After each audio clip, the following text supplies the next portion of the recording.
The ink was barely dry on the divorce papers. Richard Sterling, a man worth $300 million, sat back in his leather chair and checked his watch.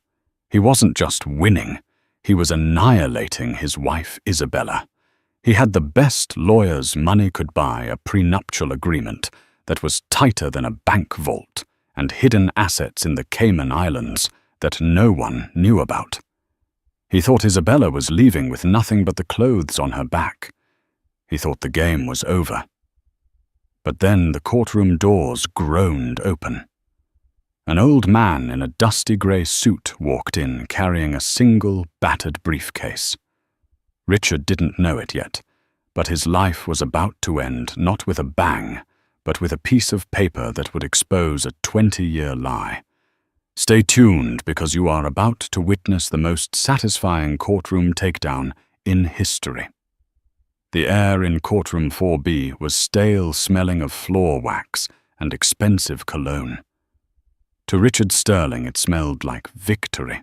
Richard adjusted the cuffs of his bespoke Italian suit, glancing sideways at the woman he had been married to for 12 years. Isabella sat alone at the plaintiff's table.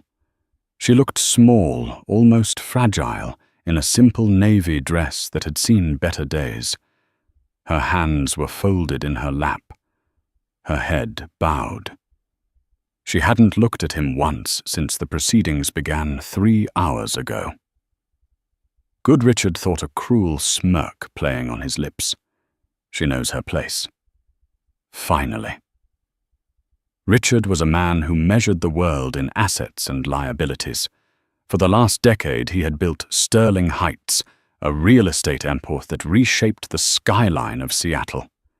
He was aggressive charming when he needed to be, and utterly ruthless when it came to protecting his bottom line. Isabella. She had been an asset once, a pretty face to have on his arm at charity galas. A quiet presence who managed the house and never asked questions about late nights or sudden business trips to the French Riviera. But lately, she had become a liability. She had started asking questions. She had started looking at bank statements. So Richard had done what he always did with liabilities. He liquidated them. "Mr. Blackwood," Judge Lawrence said, his voice booming from the bench, "does the defense have any final remarks before I issue my ruling on the division of assets?" Richard's lawyer, Garrison Blackwood, stood up. Blackwood was a man who charged $2,000 an hour and was worth every penny. He smoothed his silk tie and gave the judge a confident nod. "Your Honor." Blackwood began his voice, smooth as velvet. "The facts here are indisputable. Mr. Sterling's wealth, the entirety of the Sterling Heights Corporation, was built solely through his own tireless efforts. The prenuptial agreement signed by Mrs. Sterling 12 years ago clearly states that any assets acquired during the marriage remain the sole property of the primary earner. Mrs. Sterling has not contributed financially to this union. In fact, as we have demonstrated, her spending habits have been a drain on the marital estate." Richard stifled a chuckle. That was a nice touch. Isabella's spending habits amounted to groceries and keeping the heat on in their drafty mansion while Richard bought sports cars. But the narrative was what mattered, not the truth. Furthermore, Blackwood continued pacing in front of the judge, "Mrs. Sterling has no claim to the deeper assets. She signed away her rights. We are generously offering a settlement of $50,000 to help her transition into a more modest lifestyle. We believe this is more than fair, considering she brought nothing into this marriage." The judge nodded, looking bored. He shuffled the papers on his desk. It was a slam dunk. The prenup was ironclad. Richard had made sure of it. He had practically forced Isabella to sign it the morning of their wedding, telling her it was just a formality for his investors. She had trusted him then. Stupid girl, Richard thought. He looked at her again. She was trembling. Was she crying? He hoped so. He wanted her to feel the weight of her mistake. She had tried to leave him. No one walked away from Richard. Sterling, unless he threw them out. "Mrs. Sterling," Judge Lawrence said, looking over his spectacles at Isabella. "You dismissed your previous counsel yesterday. You are currently representing yourself. Do you have anything to say in response to Mr. Blackwood's summary?" The courtroom went silent. The stenographer's fingers hovered over the keys. Isabella slowly raised her head. Her eyes were dry. They weren't red from crying. They were clear, icy blue and focused on something at the back of the room. "I do not have a statement, Your Honor," Isabella said softly. Her voice didn't waver. "But my counsel does." Richard frowned. Counsel? She had fired that incompetent strip mall lawyer legal aid yesterday. She couldn't afford anyone else. He had frozen her credit cards. "Counsel," Judge Lawrence asked, confused. "I thought you were representing yourself." "He was delayed," Isabella said. "Traffic. This is highly irregular," Blackwood snapped, sensing a disturbance in his perfectly choreographed play. "If counsel was not present at the start of the hearing..." Clack, clack, clack. The heavy oak doors at the back of the courtroom swung open. The sound of a cane hitting the floor echoed through the room. A man stepped inside. He was old, ancient even. He wore a grey three-piece suit that looked like it had been tailored in the 1950s and hadn't been pressed since. He carried a battered leather briefcase that looked like it had survived a war. His hair was a shock of white wool and unkempt, and he wore thick tortoise-shell glasses. Richard let out a short, derisive laugh. Who was this? A grandfather wandering in from the nursing home? But Garrison Blackwood wasn't laughing. Richard saw his lawyer's posture stiffen. The shark, usually so composed, looked like he had just seen a ghost. The old man walked slowly down the center aisle. He didn't look at Richard. He didn't look at the judge. He walked straight to Isabella, placed a gentle hand on her shoulder, and then turned to the bench.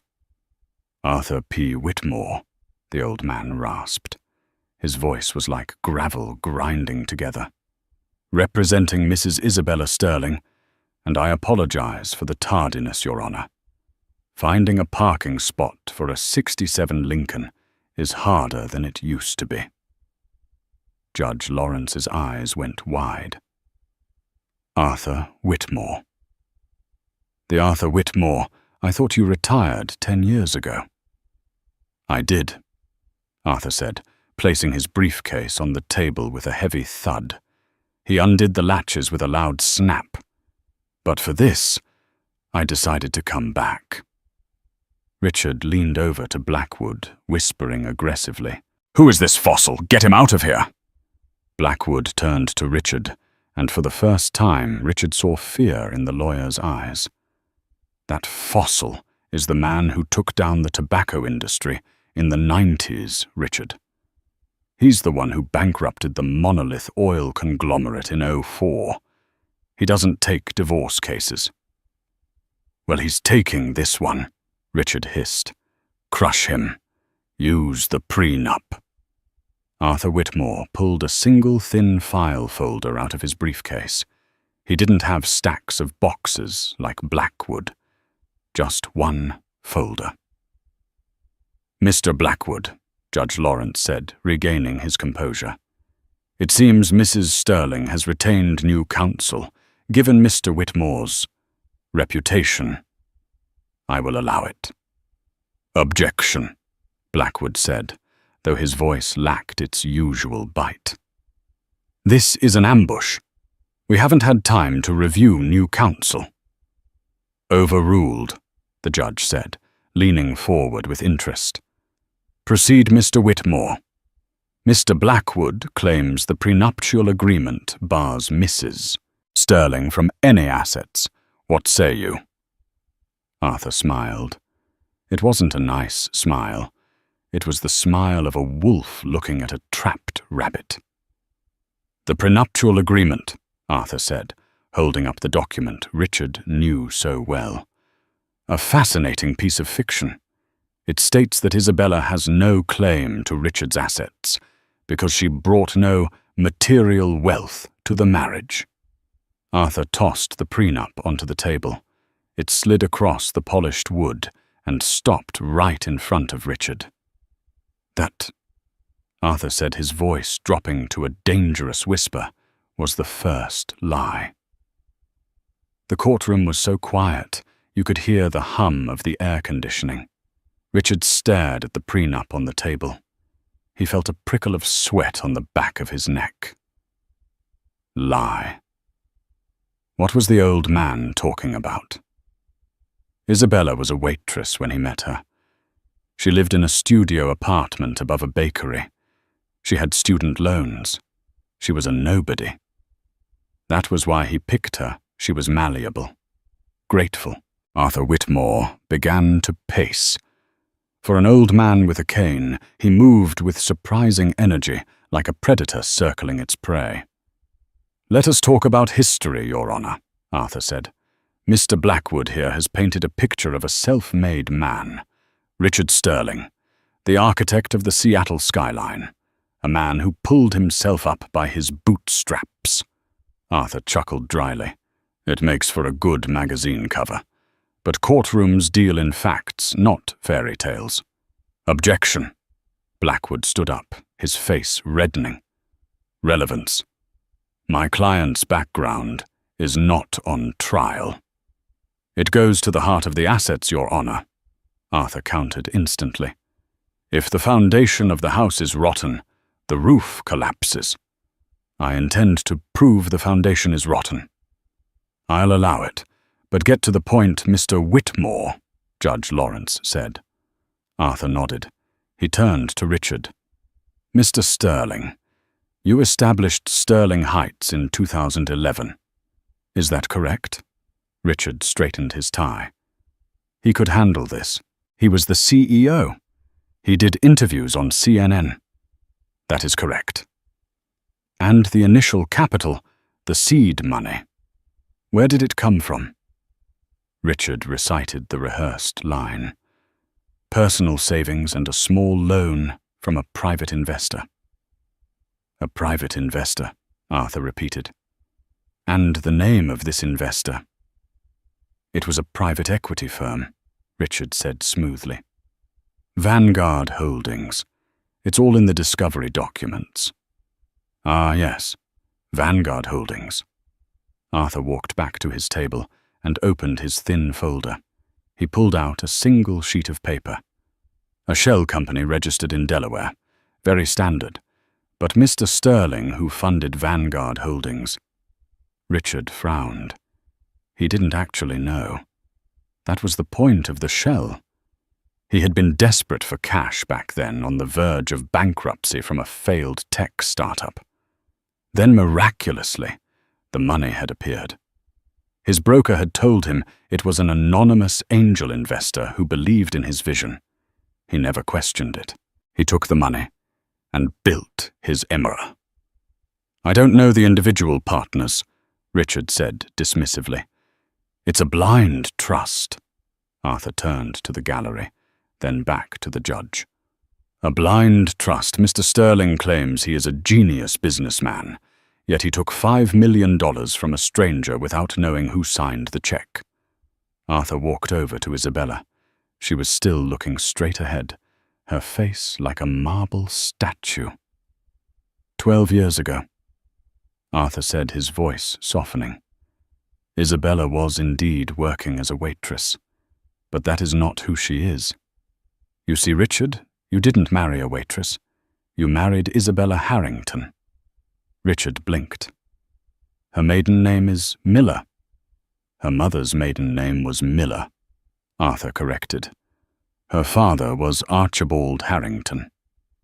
A gasp rippled through the courtroom. Even the stenographer stopped typing.